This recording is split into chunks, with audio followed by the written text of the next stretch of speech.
Well, hello everybody. Welcome to my review for this swivel turntable that I got off of eBay. It was really cheap. It was only £5.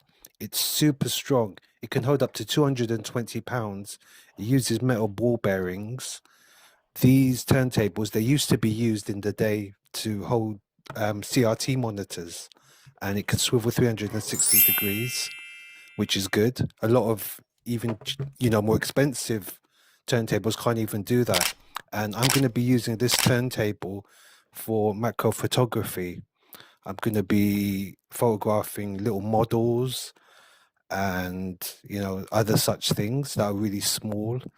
And there you see my setup. I've got a plastic shelf that I got off Argos.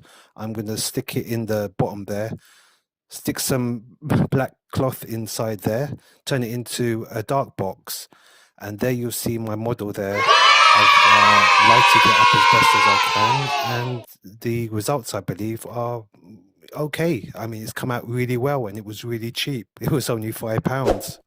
So if you like, please like, comment, or subscribe. Thank you very much.